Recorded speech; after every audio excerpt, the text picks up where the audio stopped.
Guys, welcome to the DAP and Learners channel. So this we will start with the social objectives and personal objectives today. This is the part 3 of the chapter Nature and Significance of Management. So we have discussed the organizational objective in the part 2. If you didn't watch the part 2 of this channel, go to the description where you will get the link of that video. Social objectives of the organization deal with the commitment of the organization towards the society. Social objective वो objective होते हैं organization के जो organisation की commitment देखते हैं कि वो ऑर्गेनाइजेशन कितनी रिस्पॉन्सिबल है टूवर्ड्स द सोसाइटी और community. Okay, because there are some organisation जो अपना जितना भी वेस्टेज होता है रिसोर्सेज का वो सब वाटर में फेंक देती है या बाहर फेंक देती है. So it will cause the air pollution and the water pollution, है ना. सो ये जो ऑर्गेनाइजेशन होती है ये रिस्पॉन्सिबिलिटी देखती है, responsibility of the organisation towards the society. Business organization are the part of society. Business organization also part of society होता है because they earn by using the resources of the society. because जो land होता है वो कौन देता है? House hold ही देते हैं कि तुम इस पे अपना कमर्शियल यूनिट खोलो, ओके, ओपन करो. सो they earn by using the resources of the society, so they must do something for the society. like वो लैंड लेते हैं हाउस होल्ड से, तो एज एन एग्ज़ाम्पल वो उन्हें रेंट भी देते हैं. तो ऐसे ही अगर वो सोसाइटी से कुछ रिसोर्सेज ले रहे हैं तो उन्हें सोसाइटी के लिए कुछ करना भी चाहिए. So the major social objective of organisation are supply of quality product at reasonable prices. Quality product की सप्लाई करनी चाहिए at reasonable prices so that poor people को भी कोई दिक्कत नहीं हो. Contribution towards desirable civic activities. civic activities are like social issues here, so contribution करना चाहिए organization को towards desirable civic activities. like there is an coaching center organization, so it should promote like girl education, Beti Bachao Beti Padhao. so ऐसी अगर organization कोई एक social issue को promote करती है तो उसकी जो है वो अपनी सोशल ऑब्जेक्टिव ही नहीं बल्कि अपनी सोसाइटी में भी इमेज अच्छी करे, क्योंकि then people will give heat to him कि देखो वो अच्छा काम कर रहा है ना. तो उसकी इमेज जो है, पब्लिक इमेज जो है वो भी इम्प्रूव होगी. So contribution towards desirable civic activities are like social issues.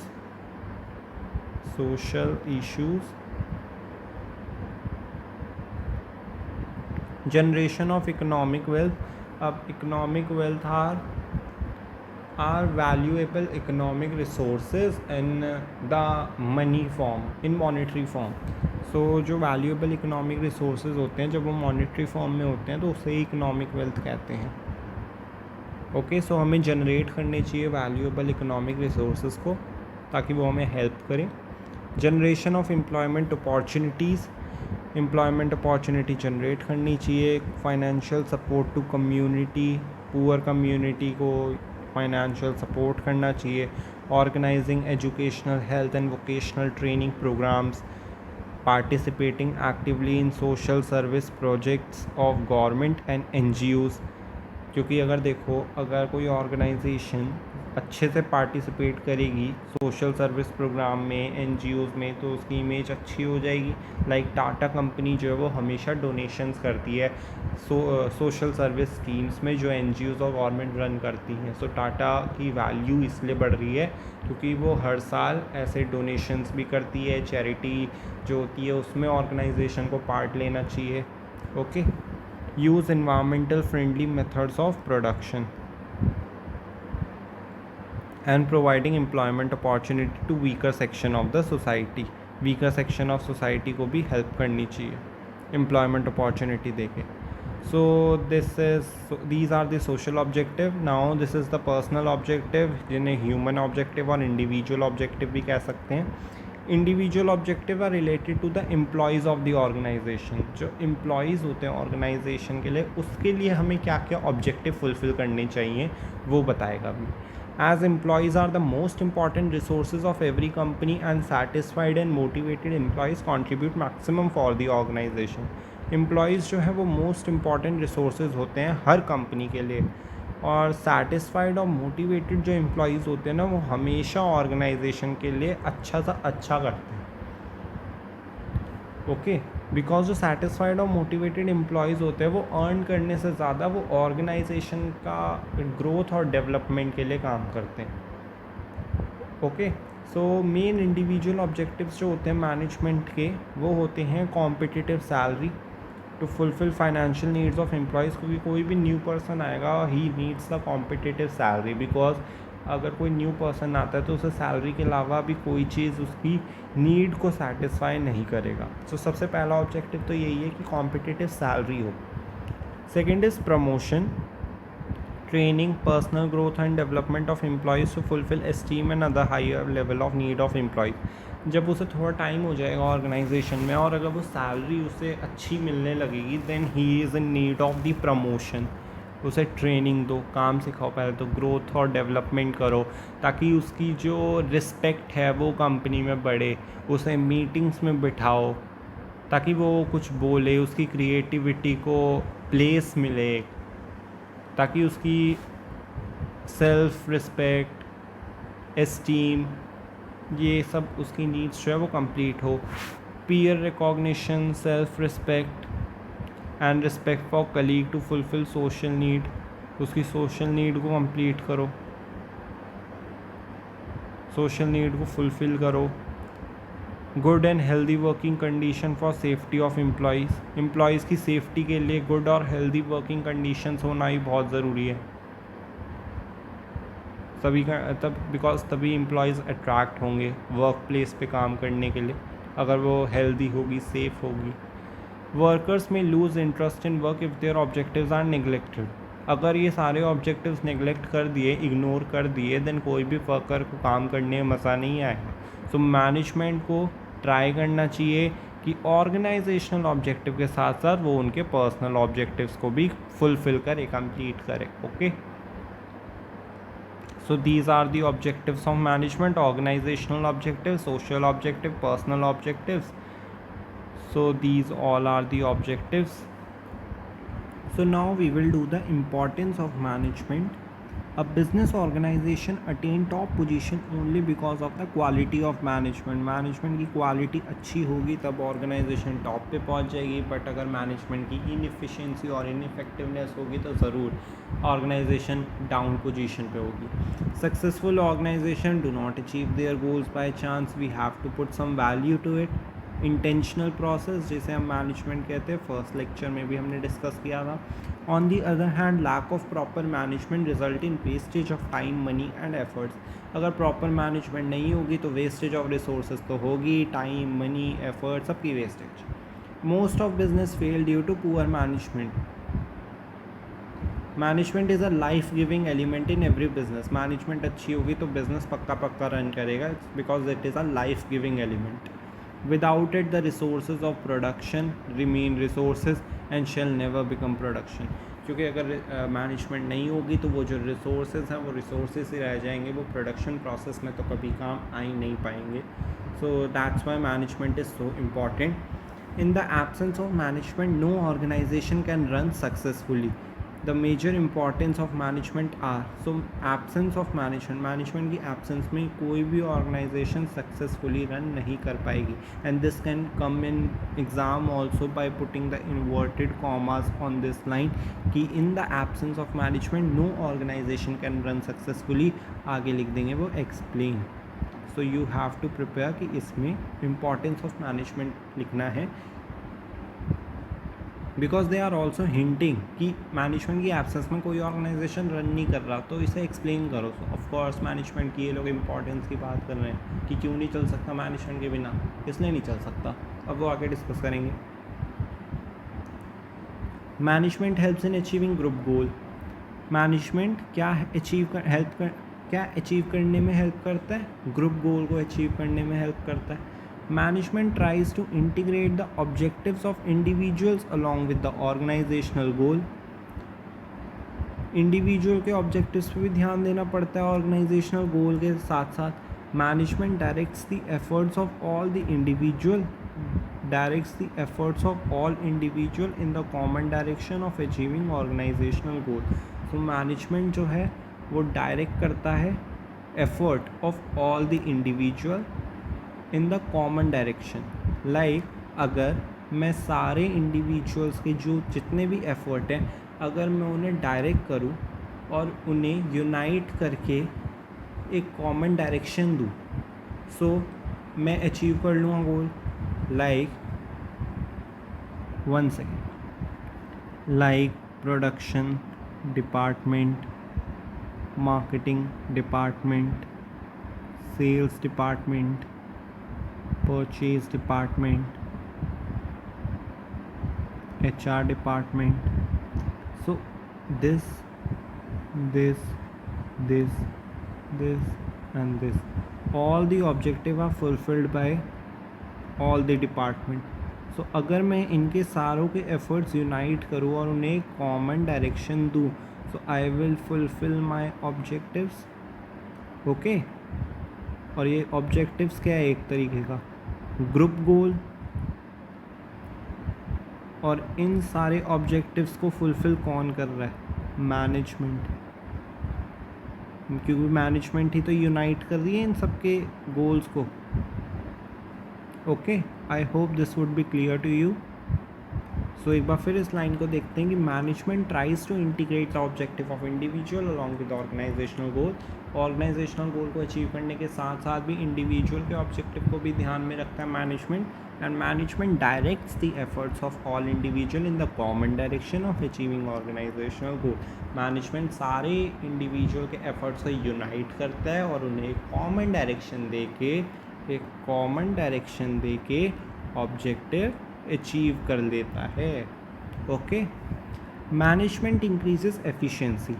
Managers try to reduce the cost and improve productivity with minimum wastage of resources. Because ये तो हमने डेफिनेशन में ही पढ़ा है कि मैनेजमेंट में प्रोसेस भी इन्वॉल्व होता है, इफ़ेक्टिवनेस भी इंक्लूड होती है, एफिशिएंसी भी इंक्लूड होती है.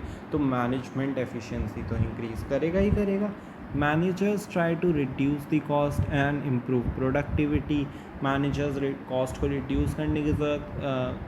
रिड्यूस करने का ट्राई ज़रूर करते हैं और एम्प्लॉयज़ की प्रोडक्टिविटी को इंक्रीज़ करना अच्छा समझते हैं और होनी भी चाहिए प्रोडक्टिविटी इंक्रीज़. तो with minimum wastage of resources means optimum utilisation.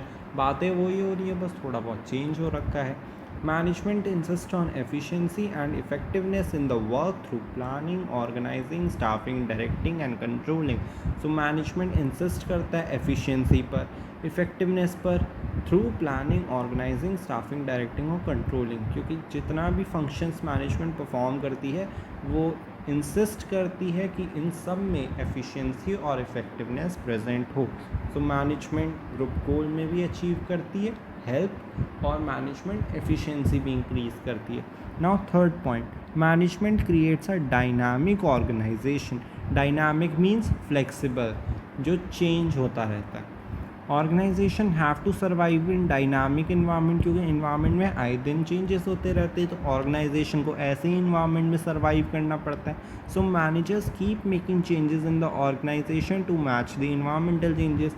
अब इन्वायरमेंट में चेंजेस आ रहे हैं तो बेचारे मैनेजर्स की क्या गलती, उन्हें भी अपने ऑर्गेनाइजेशन में चेंज करने की ज़रूरत पड़ती रहती है. They keep making changes in the organisation to match the environmental changes. Employees in the organisation are generally resistant to change. अब एम्प्लॉयज़ को क्या होता है, अब एम्प्लॉयज़ इतनी जल्दी चेंज कर नहीं पाते क्योंकि अभी तो उनका इस मशीन पे, लाइक मेरा इस मशीन पे, मेरा इस प्रोडक्ट पे कैसे बनाते हैं वो अभी मेरा हाथ सेट हुआ है, मेरे को अभी ये अच्छे से आता है, मेरी इसमें एफिशिएंसी बढ़ गई. पर अगले दिन फिर फैशन चेंज हो गया, मेरे को दोबारा वो सब तो गया वेस्ट, अब मेरे को कुछ नया सीखना है. तो रोज़ की रोज़ अब नया सीखना भी इतना ईजी नहीं होता ना, क्योंकि पहले एक पे ही सेट हो जाऊँ, उसके बाद दूसरे पे मूव ऑन करूँ, तब ज़्यादा सही रहेगा. So the employees in the organisation are generally resistant to change. Efficient management motivate employee to adopt changes willingly. by convincing them that change is not only beneficial for organization but it improves the employees work also in the competitive world. But अगर management efficient है तो वो employees को ज़रूर motivate करेगी कि changes को adopt कर लो willingly by convincing them, because जो चेंज है वो सिर्फ ऑर्गेनाइजेशन के लिए बेनिफिशियल नहीं है, वो एम्प्लॉय का वर्क भी इम्प्रूव करेगा कॉम्पिटिटिव वर्ल्ड में। बिकॉज जितना एम्प्लॉय काम करेगा, जितना एम्प्लॉयज़ न्यू चीज़ें सीखेगा, वो उतना ही नॉलेजेबल हो जाएगा और वो कॉम्पिटिटिव हो जाएगा। Okay, next is management helps in achieving personal objectives. An efficient manager is the one who brings maximum prosperity for the employer as well as employees. So efficient manager कौन होता है? He is the one जो employer और employee के लिए भी maximum prosperity, growth इन सब पे ध्यान रखें. Yes, for employer as well as employees. Managers lead the people in such a manner that along with the organizational goal, individual goal of employees is also achieved. So managers को leadership ऐसे करता है वो people की, अपने staff की, अपने human resources की, ऐसे वो leadership करता है कि organizational goal तो achieve हो ही, साथ साथ employees का जो individual goal है, employees के जो personal objectives हैं वो भी achieve हो जाएं. As organizational goal and individual goal are in one direction only, individual wants to earn more and organization wants maximum production. Organizational goal और individual goal are in one direction only. वो ये कह रहा है कि organizational goal जो हैं और individual goal जो हैं वो एक डायरेक्शन के ही हैं, एक ही डायरेक्शन में. बिकॉज इंडिविजुअल क्या करना चाहता है? इंडिविजुअल ज़्यादा कमाना चाहता है और ऑर्गेनाइजेशन क्या चाहता है? ज़्यादा प्रोडक्शन. और वो ज़्यादा प्रोडक्शन जब हो जाएगा तो इंडिविजुअल को क्या मिल जाएगी? ज़्यादा सैलरी, और ज़्यादा सैलरी से तो वो खुश हो ही जाएगा. तो इंडिविजुअल का भी ऑब्जेक्टिव कंप्लीट, ऑर्गेनाइजेशन का भी ऑब्जेक्टिव कंप्लीट, एम्प्लॉयर भी खुश, एम्प्लॉय भी खुश, मैनेजर तो हो ही जाएगा फिर खुश. Employees can earn more by producing मोर. यही तो अभी मैंने समझाया, प्रोड्यूस ज़्यादा करोगे तो सैलरी भी अच्छी खासी मिलेगी. This will fulfil the objective of both the group. So management help करता है पर्सनल ऑब्जेक्टिव को भी अचीव करने में. Now next is management helps in development of the society. Management helps in development of society. वो कैसे? अब society के डेवलपमेंट में मैनेजमेंट कैसे हेल्प करता है? Efficient management always has multiple objectives. They give due importance to social obligation towards different groups of people such as employees, customers, suppliers, etc. Efficient management जो है वो सारे objectives को देखती है, वो किसी भी objective को neglect नहीं करती. अगर कोई efficient management होती है वो सबको importance देती है, सारी social obligation चाहे वो society की तरफ हो और different groups of people, customer, supplier, employees, manager, वो सबको देखती है. It insist on providing quality goods, competitive salary, create employment opportunity etcetera. वो क्या क्या करने की कोशिश करती है? क्वालिटी गुड प्रोवाइड करेगी तो कौन खुश होगा? सप्लायर. कॉम्पिटिटिव सैलरी देगा तो कौन खुश होगा? एम्प्लॉयज़. एम्प्लॉयमेंट अपॉर्चुनिटी क्रिएट करके पुअरर सेक्शंस को भी हेल्प मिलेगी. सोशल ऑब्लिगेशन सोसाइटी के लिए फुलफिल हो जाएगा. So by increasing production, management also contributes to increase in GDP and leads to growth of nation. ज़्यादा प्रोडक्शन करेगी तो GDP भी बढ़ेगी, नेशन ग्रोथ होगी. सो ऐसे मैनेजमेंट जो है वो सोसाइटी की डेवलपमेंट में हेल्प करती है, कस्टमर्स को खुश करके, एम्प्लॉयज़ को खुश करके, ग्रोथ ऑफ नेशन में कंट्रीब्यूट करके. सो ऐसी बहुत सारे ऑब्जेक्टिव्स जो हैं वो मैनेजमेंट फुलफिल करती है. So we have learn 5 point. Management helps in achieving group goal. Management group goal को अचीव करने में हेल्प करती है. मैनेजमेंट एफिशिएंसी बढ़ाती है. डायनामिक ऑर्गेनाइजेशन क्रिएट करती है कि चेंजेस में एम्प्लॉयज़ को कोई दिक्कत ना हो. एफिशिएंट मैनेजमेंट एम्प्लॉयज़ को चेंज करने में हेल्प करती है. पर्सनल ऑब्जेक्टिव उनके फुलफिल करते हैं और लास्ट में सोसाइटी की डेवलपमेंट में भी हेल्प करती है. So these are the importance of management. So if you are clear with all these points, then do like and subscribe my channel, hit the bell icon so you will get notified every time I am on YouTube. And if you have any comments and queries, do comment.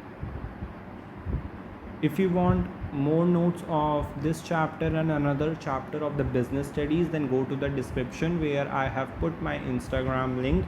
You can get access to my notes and do excel in your exams. Thank you so much.